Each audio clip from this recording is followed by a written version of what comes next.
point of you even going in the safe in the first place, They bro? We 6 months behind on the rent, so shit. 6 months? I don't know how we gonna do that. Like, how are we 6 months behind on the rent and you're supposed to be paying it?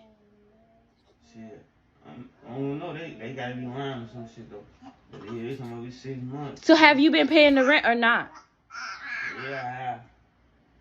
I've been taking the money up there to the man. Look, but yeah, man, we gotta go. Shit. So you went in the safe. So you've been going in the safe and you haven't been paying the rent for the past 6 months. We just said we wasn't gonna go in the safe unless it was to drop money in it. So this whole time you've been going in there and going to the bank, you ain't been going to go get the bread out to put in the safe or going to get the money orders for the rent. You been taking it to go to casino? Man, they said it's not the time for that shit right now, bro. They said if we don't get this shit out by tomorrow, they gonna get it out for us, bro. What about the kids? As a kid, we gotta figure this shit out. You gonna have to get this shit together, bro. Cause like I don't know what I'm gonna do. What you mean we together in this shit? We're not together in this shit. Cause at the end of the day, you went out and did that shit yourself. You probably done gambled away enough money to marry me. That's it. Point of you even going in a safe. Man. So what do we want, ladies? What do we want to prioritize? Do we want a man who can lead, who, when situations come up, you can trust that they're going to handle what they're supposed to handle, as well as maybe even shield you from some of the responsibility and some of the burden so that you can operate fully within your skill set and what you're meant to do? Because look at this. I can't imagine his chick's coming to him saying, what are we going to do? And he's like, shoot, we going to have to figure it out. It's on both of us. We both going to have to figure this out. We're going to have to work this out. Shoot, what are you going to do? He might as well have just said that, because that's how it's coming across. It's not really seeming like he's ready to take ownership for his family and make sure that he can dig them out of the hole that it appears that he ultimately put them in. I think that's incredible. And I don't know what he was trying to do, but see, a lot of people are trying to basically finesse the system, and they're trying to get rich quick. And life doesn't work like that. It never has. It never will. Before we go into the next clip, y'all, if you could like the video, I greatly appreciate it. Only takes a second, and it actually does help out more than you know. So I'm out here. I'm just trying to figure out what are we supposed to do? No, what are we supposed to do? What do you mean what we supposed to do? You spend all the rent money on the Super Bowl? Really? Queen, now I'm out the time. All the rent money. Now we're gonna be sitting out here looking crazy out to ask people for money. Whatever. What you mean now at the time? Not at the time. Oh, so you just want to get mad and just start throwing stuff? Nah, see what you need to do. Nah, what you need to do is try to figure out where we go find this money at. Get the phone out my face. Nah, I need a place to stay. I need a place to stay. I need to get out of my face. Get out of my face. So you gonna put this on the internet? Absolutely. You gonna put it on the internet, Queen? I'm gonna put it wherever it's gonna go. Wherever it's gonna go, because I need some money. Come on with the money. Whatever. I'll figure it out. Nah. I figured out. You need to figure it out right now, tonight. Nah. Stop recording me. Nah, man, whatever. Stop recording me. Woman, I'm telling you to stop recording me. I don't care what you're talking about. I need my money. You want to be famous on the internet? Whatever. You want to be famous? Whatever. I'll make you famous. Yeah. No, you famous. Get us the money. Get the phone out my face. Get the phone out my face. Get the phone out my face. I need you to find out what money. That's what I need you to do. Don't worry about this phone. I'm going to record this to protect me. Queen, get that phone out my face. Whatever. Get the phone out my face, Queen. I'm telling you, get the phone out my face. So I'm out here. This dude is crazy. But, I mean, I guess that's a little bit better than the first dude. At least he said, I'll figure it out. That's a little bit more ownership. But, I mean, let's really pick up on what he's really focused on, right? When he's making this stupid decision. If their rent is $1,500 a month, in his mind, when he's making a decision and he feels like he knows his team and they're just going to win the Super Bowl, in his mind, he's thinking, I can make this $1,500. I can turn it into $3,000, maybe $4,500 overnight in one game and have a good time. That's what he's thinking. But a lot of times people start to get overly optimistic and they never really think of the negative side. It's gonna go their way. I've been a victim of this and I've never really gambled, but I used to like trade in the stock market, which was kind of like gambling. And I made a really bad decision a little while ago, a long time ago, and I mean, it was double bad because I was trying to buy some crypto and I put a good amount of funds into the crypto. The crypto I was trying to buy was Ethereum. I made the mistake. I didn't realize there was two Ethereums. I accidentally bought Ethereum Classic and not even the real Ethereum. And then as the second I bought it, keep in mind, I had been keeping an eye on it and it had been going up consistently. Even the Ethereum Classic had been going up.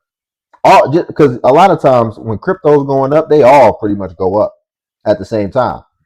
And I bought the Ethereum Classic, it tanked. And if you know anything about the stock market, it'll start going down and let's just say it goes down 5%. In your mind, you're like, okay, it'll go back up. Let me just give it a little time. And then you give it some more time, and then it's down 10%. And then you're like, okay, let me give it a day. A day go by, it keeps going down. And I'm like, oh man. Because now I have a decision to make. Either I'm going to just be stuck in this and I'm going to see it through, which is a gamble when you're talking about crypto. And then not even just crypto, but in my mind, I'm like, I done bought the bootleg crypto because I didn't even get the thing that I felt like was going to appreciate over time. I bought the off-brand version, the Temu version. I didn't buy Ethereum. I bought Ethereum Classic. So, man, when I tell you, I was stuck in this for like 6 months because I just committed. I put a good little sum towards it. I'm not going to lie. So I was stuck in this for months. And here's what I learned in that process as well. Because at first, that drop in your stomach where you're like, oh my gosh, I just screwed up. And it doesn't look like it's going to turn around. And eventually what happens is you come to the realization and you just detach. And you're just like, well, it is what it is. You start kind of moving in your life just as if the worst case scenario already happened. And that was the worst case scenario in my eyes, to lose that sum of money because it was going to take me off track with my goals that I was trying to do. But if you just want to hear the how it ultimately turned out, like, man, this went like 6 months and I just left it alone. I didn't even care about it anymore. I just was trying to create a new plan in my mind of how I was going to be able to overcome this. And then one day I was at work and I was just getting into work and I looked down and it had went back up, like just like that. And man, not only did it go up, but I actually made a little profit. And that taught me something. And, I don't even day trade anymore. I had continued to day trade a little bit more after that, but now I just dollar cost average over time. And I just look at it like it's a 20-year time horizon. Once it gets added into the investments, it doesn't exist. I don't have access to it anymore. It's gone for 20 years. That's how I look at it. So it taught me a lesson, but I know how easy it can be to fall victim to that short-sightedness and just that greediness of wanting to get even further ahead, like in such a small time frame. I understand it, but you got to mature past that, and you definitely can't, use your rent money. That can really put you behind and set you back tremendously, especially if you get evicted and you get that on your record. So I don't know what this dude was thinking.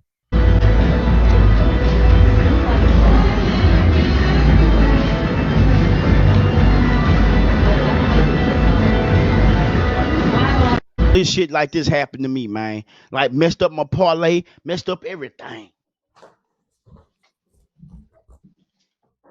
It do, man. Man, it hurt, man. My phone gonna do not disturb, by the way. So I know who calling me, trying to get their little old money. You ain't gonna get it today. I bet you that. I'm finna make y'all do. I'm finna do y'all like y'all do me. It's gonna be a little later.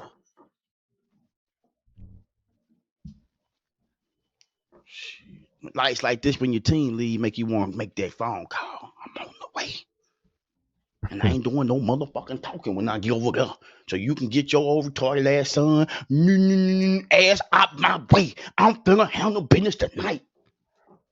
Only Man, the level of peace when you no longer gamble and try to take these risks. Listen, because even the moment where you actually do win, that's so fleeting. It does not last long. You're already thinking about the next thing.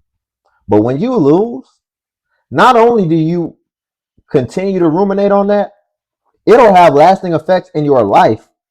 And you just lost all the time it took because time is money in this society. So if you had some money to put up, then it cost you some time. And because the greed sets in, and when people are gambling, they're not thinking logically from a standpoint of let me put a proportion of some money that I'm willing to lose at this. A lot of times they get so greedy and so big eyed at the idea of, well, let's say you got $10,000. Well, if I could make this much on $1,000, imagine what I could make when I put up the whole 10. But they're not thinking about when you lose the whole 10 and what you just lost in time, all the time it took you to save up that 10 in America. Where if you had 10, then you probably really made 14. And then taxes came out of that, as well as just the expenses you have month after month. It's not easy to save money in America. So we have to start looking at it from the lens of how can we safely, reliably, but still somewhat aggressively grow our money. And we have to stop trying to do this get rich quick stuff. You know, what really when the day when I realized like I was susceptible to the get rich quick stuff, I remember I was like, that this was when those spam emails used to come out where they'll send you an email talking about some click here to get your $10,000 gift card, or you just won $10,000 just randomly. And the first couple of times I clicked it. And then in hindsight, like thinking back on it, I'm like, what was I thinking to that made me think and believe that just off an email, just randomly, I was about to get a $10,000. But you see, when these opportunities come up, we lose all sense of our logic in those moments because we just start dreaming and fantasizing about what we're going to ultimately get and how it's going to change our lives, right? So we'll leave it there for today. If you could like the video, I greatly appreciate it. Only takes a second. Also, if you could hype the video, hype is a new feature that YouTube offers where it helps smaller content creators like myself. And basically, when you hype, it actually pushes us to the extent that it pushes the larger content creators. So you could just press the hype button and then it'll show you the points. And since I am a smaller content creator, we actually get more points. And then also Patreon's link below if you want to see self-improvement content. But until then, I'll catch you in the next video.